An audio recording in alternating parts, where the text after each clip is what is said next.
Hello friends, welcome to 5 minutes investing. आज हम बात करेंगे टेक्निकल एनालिसिस के बैकग्राउंड के बारे में। ये आपकी स्क्रीन पे एक प्राइस चार्ट है एक स्टॉक का। तो अगर मान लीजिए हमने ये स्टॉक यहाँ पे बाय किया है और यहाँ पे सेल किया है तो ऑब्वियसली ये हमारे लिए एक लॉस है। और अगर हमने यहाँ पे बाय किया है और यहाँ पे सेल किया है तो ये हमारे लिए एक प्रॉफिट है। तो हमेशा कभी भी शेयर्स खरीदने से पहले हमारा एक डायरेक्शनल व्यू बहुत ही ज़रूरी है कि किस प्राइस पे हमें उसे खरीदना या बेचना है, उसमें हमारा रिस्क कितना है, उसमें रिवॉर्ड कितना है और एक्सपेक्टेड होल्डिंग पीरियड क्या होगा। तो टेक्निकल एनालिसिस ये हेल्प करता है कि हमें उस पूरे ट्रेड को डिफाइन करने में कि हमारी एंट्री क्या होगी, एग्जिट किस प्राइस पे होगा, रिस्क कितना होगा, रिवार्ड कितना होगा और हमारा टोटल होल्डिंग पीरियड क्या होगा। टेक्निकल एनालिसिस को और ब्रीफ में समझने के लिए हम एक एग्जांपल कंसीडर करते हैं। सपोज कि आप चाइना में हैं एक वेकेशन पे और आपको डिनर करना है। तो जब आप स्ट्रीट में जाते हैं तो आपको हंड्रेड्स ऑफ रेस्टोरेंट्स दिखते हैं। तो आप कैसे डिसाइड करेंगे कि आपको कहाँ पे डिनर करना है। तो एक ऑप्शन ये है कि हम कुछ रेस्टोरेंट्स पे जाएं, उनके इंग्रेडिएंट्स चेक करें, उनके मेन्यू चेक करें और थोड़ा टेस्ट करें।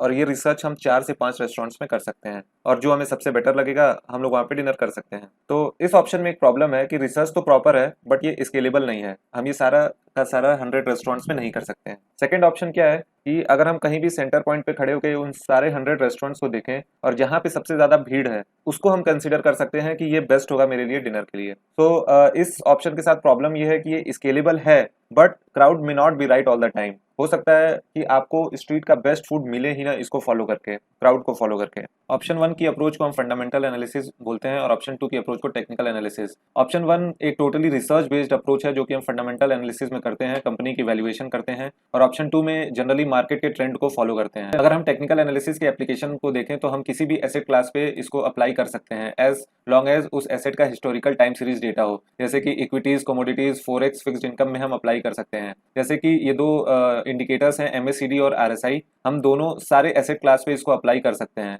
तो अगर आपने टेक्निकल एनालिसिस सीख लिया तो you can apply it on any asset class. But fundamental analysis is quite different. Coffee और मेटल दोनों कमोडिटीज में फंडामेंटल एनालिसिस के फैक्टर्स टोटली डिफरेंट हैं। तो that would be a different approach. अगर हम एजम्पशंस की बात करें जो कि टेक्निकल एनालिसिस में लेते हैं तो first one is market discounts everything. कोई भी मार्केट में न्यूज हो, कंपनी के बारे में कोई भी न्यूज हो, उसमें इनसाइडर ट्रेनिंग हुई हो या फिर कोई अर्निंग का कोई ऐसे कॉल आने वाला हो तो everything is reflected in the chart. आपको किसी भी न्यूज को फॉलो करने की जरूरत नहीं है, everything is covered in the chart itself. Second one is the how is more important than why. किसी भी टेक्निकल एनालिसिस एनालिस्ट को इससे मतलब नहीं है कि प्राइस क्यों ऐसा मूवमेंट शो कर रहा है, it's rather how how it is happening.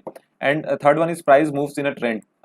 Technical charts को अगर हम देखेंगे तो प्राइसेस हमेशा एक ट्रेंड को फॉलो करते हैं, या तो अप ट्रेंड में रहेंगे, या तो डाउन ट्रेंड में रहेंगे, या तो साइडवेज ट्रेंड में रहेंगे। ये 3 ट्रेंड्स कॉमनली हम देखते हैं। And the fourth one is history repeats itself. इसका मतलब ये है कि हमेशा से हमने ये देखा है कि अगर कोई भी मार्केट बुलिश है तो नो मैटर कितनी भी ज्यादा हाई वैल्यूएशंस पे ट्रेड कर रहा है there will be largely buying. और अगर मार्केट बियरिश है तो there will be a selling pressure. कितना भी अट्रैक्टिव वैल्यूएशन हो जाए फिर भी एक सेलिंग प्रेशर होता है। So that is the meaning of history tends to repeat itself. Thank you so much for your valuable 5 minutes. You can also check out other videos of multi-bagger stock analysis in the playlist. In the next video, we'll cover technical analysis, fundamental analysis, and also include some multi-bagger stocks. Thank you. If you like the content, please like and subscribe it. Thank you.